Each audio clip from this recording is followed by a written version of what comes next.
sunk an enemy destroyer. Hey team, this is Ripper here. Hope you guys are doing fantastic today. Got a great video, really fun one with clan battles, all destroyer player mayhem, and you guys are going to get to check it out right here on the channel. Before we begin, like, subscribe, bell button below if you want to support the channel. Thank you guys for all those who support us on our way to 2,000 subs. At 2,000, we're going to give a free premium DD giveaway. Be a part of that. And again, if you like what we're doing here, want to help us support the channel, comment below, let us know how we're doing and what we can do to improve. So let's get right to it. The 7 destroyer battle, all the verses in clan battles, because there's no restrictions right now. If you guys don't know what clan battles is, read about it, learn about it. But right now, it's a really fun time where this is actually what World of Warships, I think, should have been, or what it used to be when it first began, where you can pick whatever ship you want to play, any combination. The other team's got to figure out how to defend against it. And guess what? You can either have all destroyers, mostly cruisers, or all battleships, whatever. But hey, it's the fun part about it. You pick the ship you like, make it work, and there's no submarines and no CVs. So that's really what I think is really enjoyable about this. But this is Northern Waters, the map. And as you can see, my clan had 7 destroyers picked. It was kind of just off the whim. Hey, let's try something new, and let's have some fun with it. The other team, of course, kind of did a standard pick where 3 destroyers, 3 cruisers, and a battleship. So we start on the south side here, so we're really, the primary focus is either Charlie Cap or Alpha Cap, and the way I had planned this really is to stay together, and then that's the easiest thing you can do with 7 destroyer players. Now, the first destroyer is going to go in and cap Alpha or Charlie. So that's like a free cap right there. You cap Charlie, that's the strategy. The rest of the destroyers are going to push through and go to Alpha, because why? We are basically have the lowest health pool points, which means we have to stay together, maximize firepower. And the cool thing about destroyers is they're so fast and quick. You can get to places you need to be. They're maneuverable. They got smoke. They got guns. They got torpedoes. Like I said, destroyer player is the key component of World of Warships, because it pretty much does every single job, and you can win the game with just a destroyer player. I mean, I've done it before. So I've noticed that I picked the ship that has the most impact, and I think destroyer players have the most impact in the game. That's why I focus on it. That's why this channel is primarily focused. Have you noticed that the destroyer player kind of mentality and role? So how are we going to do this? So to visualize this, we're going to move 1 destroyer. Sorry, we're going to select 1 destroyer to go to Charlie and cap that. Why? It's a free cap. But it also throws the enemy team off, thinking that we're probably going to Charlie and kind of go on one-on-one, right? The other destroyers are going to move in mass and to Alpha here, and that is going to cap and maximize our firepower, because what's going to happen now, I've noticed in clan battles, what will happen is they'll have 1 cruiser player post up right here on the corner northern end of the island and kind of just use that as a radar holding point. And guess what? That's very bad for him, because why? We're just basically going to just constant mass fire. It's going to be constant focus fire on that one person. And that's the name of the game. And it's just, you're going to notice in the game, it's just how we use this strategy is to focus fire on 1 target at a time and burn the crap out of them, because it's really hard to hit 6 destroyers firing at you, because 1 destroyer alone is already hard to hit. You got to have good aiming and just luck, right? And RNG. So what happens is, now that we cap Charlie, the other destroyer is going to proceed in the middle, help spot in the middle to see where they're at a Bravo, just to double check, hey, are they not all flowing to Alpha? Then we may have a problem. And also it kind of negates this area in the middle here. So it's more kind of a defensive role for our middle destroyer, where they'll hold and kind of spot and make sure no other destroyer sneaks up on our flank here. All while we cap Alpha, we're going to continue the push and proceed all the way around to the northern area, and that allows us to have 2 options here. Is 1, we get to cap Bravo, but then also we get to flank them from the rear and also proceed to the middle if we need to. Now, I'm assuming red team is going to do this. They're going to send 1 force down to Alpha to contend, while the bulk of their force is probably going to go down to Bravo and try to cap Charlie. They can have Charlie afterwards, because why?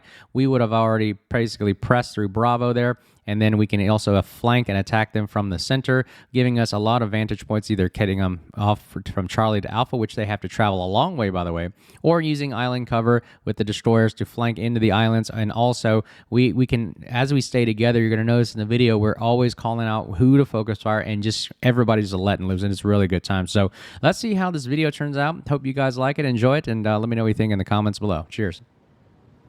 Capture that area. All right, team, here we are in the Gdansk with our 7-destroyer mayhem playstyle. And as you can see, as we are positioning ourselves, we're following the plan that we just talked about. But before we begin, let's talk about a little bit of Gdansk, the history behind it, based on the notion of a Polish ship. It's a Tier 10 European destroyer. It achieves superiority over their enemy counterparts through quality rather than quantity. Poland designed the Crusader ship class, large destroyers that would be capable of taking on even light cruisers, as you're going to see in this video as well. In the late 1930s, several projects for such ships were being considered in Gdynia. I'm pronouncing that correctly.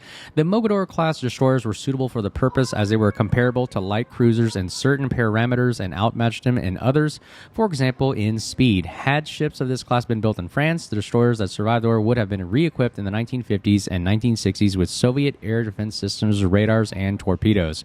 So pretty awesome that the Gdansk is like a Mogador kind of Kleber-style ship, but with a lot of guns, torpedoes, smoke, radar. It's basically close to being overpowered if they just extended the radar, made the concealment better, and pretty much that's what you would do to make an overpowered destroyer. But this does everything and made the torpedoes longer range. It's really awesome.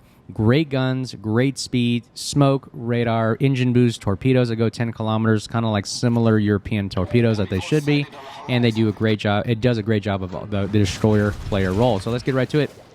As we go in and cap Alpha, lead the team, lead the charge, we call out our first victim right here, Petro, that's going to probably, nose in. Know thy enemy. The Petro is probably going to nose in, slam on the brakes, and just sit there to become a floating target practice shot, or practice target, that we want to call that. And we're going to also notice the other Gdansk is out there, so guess what? He has not realized that the entire flank is here, and watch this. You're going to see the fastest destroyer run away yet you've ever seen. Look at that, turning away, hitting the speed boost, hitting the jukes, and getting it on, and just getting away, popping smoke, popping everything he has. He says, oh my goodness, 10,000 shells raining down on me. Look at that, oh my god, this is the funniest looking thing that you've ever seen. SAP shells, HE shells. Somebody better be finding AP shells somewhere right there. Get them out of the game. And, ooh, we got stuck on our own ship here. That's not very good. Miss Daisy, back up right there. Hey, we're getting stuck, and we're probably going to get killed by these torpedoes, or do we? But look, we got smoke, we got guns. All we got to do is sit here and farm, and we take a torpedo hit. But it's okay. We have 27,900 health, as you can see.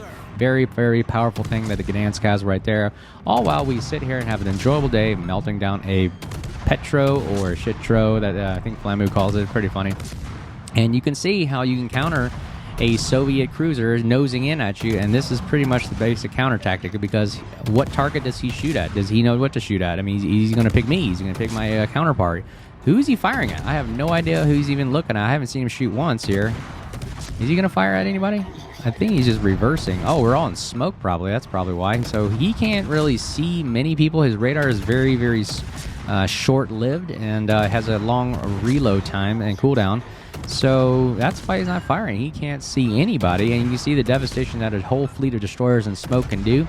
And I don't think he can go dark because somebody is spotting him constantly. Our middle destroyer, Smolin, takes out the Yu Yang there because it's just not fair. It was being bullied right there. Yeah, Yu Yang's torpedoes are deep water, and pretty much Smolin has the better fire rate. Looks like this Petro finally is starting to fire at somebody. You can see somebody. He picks somebody that's lowest health, and he takes out our other Gdansk, and then the other Gdansk shows up right now, and we eliminate the Petro with the fire.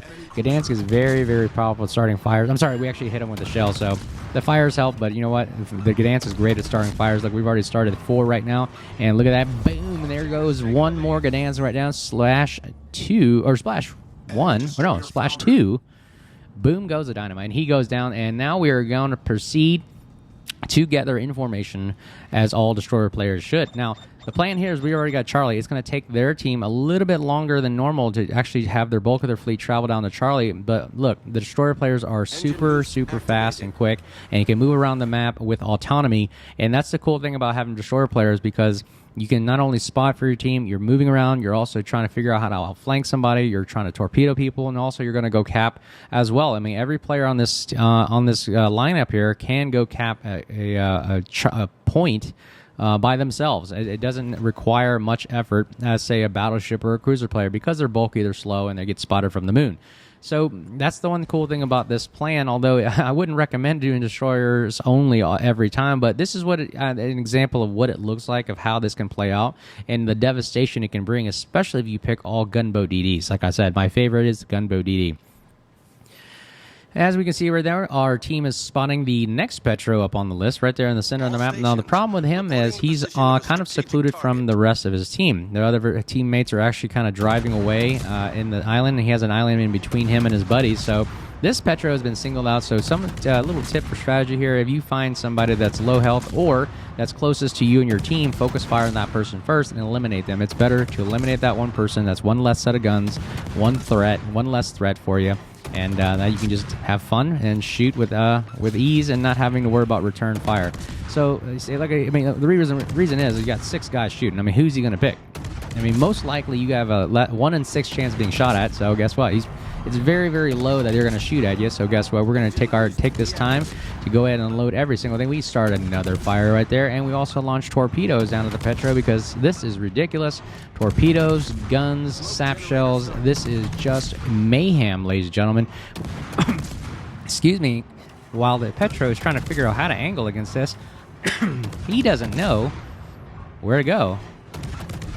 Except right into torpedoes. I mean, just look at the onslaught, wave after wave of torpedoes and gunfire, and the smoked up destroyers firing from concealment is just ridiculous. And now look at this. This is a full health Ohio, and now we have literally 4 to 5 sets of guns firing a rain of hate at him. Just watch that health bar melt down like one-way ticket straight to the ground floor. And this is why this game is so much fun. Just the amount of firepower that you can put down. I mean, this is what World of Warship was like when you can actually do things like this. And this is why you can enjoy it in clan battles. And look at the just onslaught right there. But unfortunately, I think this is also the negative trend as well, because a lot of battleship players and cruiser players are saying, hey, this is what World of Warships has turned into. You can't push in. It's all submarines, CVs, and constant AG spamming, which is what you're watching right here. This is literally bunch of little guys beating up on the giant here. And yeah, you could just see the caption above the Ohio is, am I having fun? That is probably left up to question right there. But yeah, this is probably the trend that World of Warships was trying to avoid, where you just have HE spamming destroyers, shooting from range, shooting from smoke, and there's not a thing you can do about it other than be radared. But unfortunately, the other team unfortunately doesn't have enough radars to spot us all or engage us all long enough. And you can see the health bar just melts slowly down to 0. Even though he gets in smoke, he's just too big, clunky of a thing, and he's just going to get spotted from the moon, and we're going to eliminate this player. I'm so sorry, but you know what? This is just the way World of Warships has become. And boom, there goes another one. Battleship goes down, and probably that's why the submarines and CVs are in the game, to spot the destroyers, because I believe a long time ago there was a big complaint about destroyers just running amok amongst the map, being unmolested, unabated, and really just allowing them to run the entire game. And I think that's what radar and CVs and submarines came into play to counter the destroyer role. And as you can see, this is what World of Warships used to be like, and probably why they don't allow it to happen anymore. But it's in clan battles, why not try it and see how it actually turns out? But this is Petro player is just taking the full onslaught, getting shot out from the south, from the north, from the east, from the west, from the front, from the back. I mean, just not having a good day right here. But you can see how tanky a Petro player is. If we only had like 2 destroyers, maybe 1, this would not work out in our favor. It takes a lot of us, a little bit at a time, to chunk down this heavy behemoth. I always heard the phrase, how do you eat a whale? 1 bite at a time, right? So here we go, 1 bite at a time. Petro takes a shot, and looks like he is going to go down to sap shells by the Sherman Wago right there, and that is how the cookie crumbles. Only 1 destroyer player left, and I won't bore you. I'll just go ahead and fast forward it to the end. The Shimakaze looks like he was at alpha cap, although he did cap that last point. We're going to have to turn back around and proceed to the south and chase and hunt him down. Torpedoes to port.